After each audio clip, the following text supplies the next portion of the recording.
Hi hello എല്ലാവർക്കും നമസ്കാരം. ഇന്ന് വന്നിട്ടുള്ളത് ഒരു പാവയ്ക്ക കൈപ്പക്ക എന്നൊക്കെ പറയുന്ന ഒരു കറി ആയിട്ടാണ്. അതുകൊണ്ട് എങ്ങനെ കറി ഉണ്ടാക്കാന്നുള്ളത് എത്ര പെട്ടെന്ന് സിമ്പിളായിട്ട് കറി ഉണ്ടാക്കണമെന്നാണ് പറഞ്ഞത്. ഓക്കെ, നോക്കാം. അതിന് വേണ്ട സാധനങ്ങൾ എന്തൊക്കെ നോക്കാം. അങ്ങനത്തെ ഒരു കയ്പ എടുത്തിട്ടുണ്ട്. അതേപോലെ തേങ്ങ വേണം, തക്കാളി, പച്ചമുളക്, സവാള, അതേപോലെ വെളുത്തുള്ളി, ഇഞ്ചി, പച്ചമുളക്, കറിവേപ്പില. സവാള ഇതിൽ കാണിക്കാൻ വിട്ടുപോയി. ഓക്കെ, സവാള വേണം കേട്ടോ. ഇതൊക്കെ ഒന്ന് ക്ലീൻ ചെയ്തെടുക്കാം നമുക്ക്. ഇത്രയും സാധനങ്ങൾ. പിന്നെ ആവശ്യത്തിന് ഉള്ള പുളി വേണം കേട്ടോ.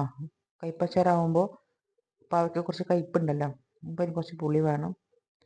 തേങ്ങ അരക്കാൻ ഞങ്ങൾ ചെറിയൊരു പീസ് ഉള്ളി എടുത്തിട്ടുണ്ട്.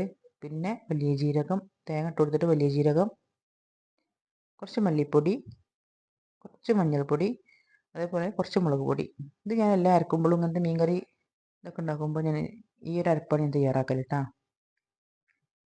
ക്ലീൻ ചെയ്ത് വെച്ച ഈ ഒരു പാവയ്ക്ക ചട്ടിയിൽ ഇട്ട് കൊടുക്കുക. പച്ചമുളക്, ഇഞ്ചി, വെളുത്തുള്ളി, സവാള, ചെറിയ സവാളയാണ് എടുത്തിട്ടുള്ളൂ. പിന്നെ നമ്മുടെ പച്ചമുളകും, തക്കാളി ഇട്ടാ. ആ തക്കാളി ഞാൻ പീസാക്കി എടുത്തതാണ്, അതിലേക്ക് ആഡ് ചെയ്ത് കൊടുക്കുകയാണ്. പിന്നെ വേണ്ടത് മല്ലിപ്പൊടിയാണ് കേട്ടോ. വറുത്ത മല്ലിപ്പൊടിയാണ്. കുറച്ച് മഞ്ഞൾപ്പൊടിയും മുളക് പൊടി തോണ്ട് പേടിക്കേണ്ട, അത് എരില്ലാത്ത മുളക് പൊടിയാണ് കേട്ടോ. കറിക്ക് എപ്പോഴും കട്ടി കിട്ടണമെന്നുണ്ടെങ്കിൽ നമ്മൾ മുളക് പൊടി എന്തെങ്കിലും യൂസ് ചെയ്യണം. കുറച്ച് ഉപ്പിട്ട് കൊടുത്തിട്ടുണ്ട്. പിന്നെ ആ പുളി ഒന്ന് നല്ലതുപോലെ ഒന്ന് പിഴിഞ്ഞെടുത്തിട്ടുണ്ട്. ചേർത്ത് ബാക്കി വെള്ളം നമുക്ക് ഒഴിച്ചു കൊടുക്കുക കേട്ടോ. തോനെ വെള്ളമാക്കി വെള്ളക്കറി ആക്കരുത് കേട്ടോ. നല്ലതുപോലെ തന്നെ മിക്സ് ചെയ്തതിന് ശേഷം എന്ത് ചെയ്യുക, നമുക്ക് നേരെ അടുപ്പത്ത് വെക്കുക കേട്ടോ. ഗ്യാസ് കത്തിച്ചിട്ട് ഈ പാവക്ക വേവട്ടെ. അല്ലാതെ വെന്തുടയൊന്നും വേണ്ട. അധികം കയ്പൊന്നും ഇല്ലാത്തൊരു കറി തന്നെയാണ് കേട്ടോ. ഒരിക്കലെങ്കിലും ഇങ്ങനെ ഉണ്ടാക്കി നോക്കി.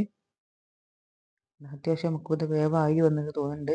നിലക്കി നോക്കിയിട്ടുണ്ടെങ്കിൽ മനസ്സിലാവും. എന്താ അതിൻ്റെ കളറൊക്കെ ചേഞ്ച് ചെയ്തിട്ടുണ്ട്. പച്ചമുളക് ഒന്നും കൂടെ ഒന്ന് വേവാനുണ്ട്. ഇരിക്കട്ടെ, നമുക്കൊന്ന് അരച്ച് കൊണ്ടുവരിക. ഇതിലേക്ക് ചേർത്ത് കൊടുക്കട്ടോ. നേരത്തെ കാണിച്ച അരപ്പന്നെയാണ്. തേങ്ങയും അല്ല വല്ലാതെ ഫൈനാക്കിയാണ് അരച്ചിട്ടില്ല കേട്ടോ. എന്നാലും അരച്ചിട്ടുണ്ടേനും അങ്ങനെ വേണം ഇതിലേക്ക് അരച്ച് കൊടുക്കാൻ കേട്ടോ.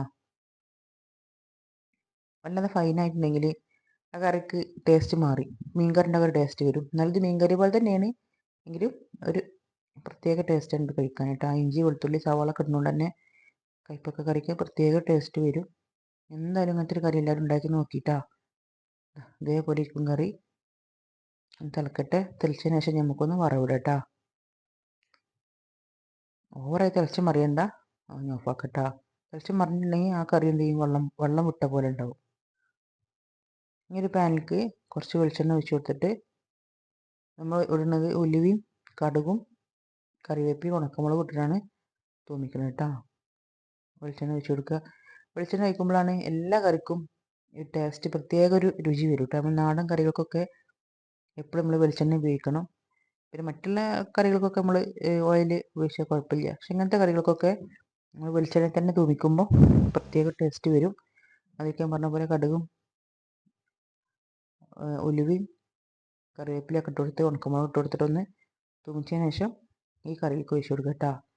ഈ കറി ഏതിനും കൂട്ടാം. ചപ്പാത്തി ആയാലും പത്തിരി ആയാലും അപ്പം, വെള്ളപ്പം, അതേപോലെ ചോറ്, എല്ലാത്തിനും കൂട്ടാൻ പറ്റിയ നല്ലൊരു ഒഴിച്ച് കറിയാണ്. എല്ലാവരും ഉണ്ടാക്കി നോക്കി. ഒരുപാട് ടേസ്റ്റാണ് കയ്പ കറി. കയ്പ കൂട്ടാത്ത കുട്ടികൾക്കൊക്കെ ഉണ്ടാകുമ്പോൾ ഈ ഒരു കറിയൊക്കെ വെച്ച് കൊടുത്തിട്ടുണ്ടെങ്കിൽ അവർക്ക് അതിൻ്റെ ഗുണം കൂടെ കിട്ടും. കയ്പ കഴിച്ചില്ലെങ്കിൽ ഇതിൻ്റെ കറി കഴിക്കുമ്പോൾ ടേസ്റ്റ് ഉണ്ടാവും. Okay, thank you.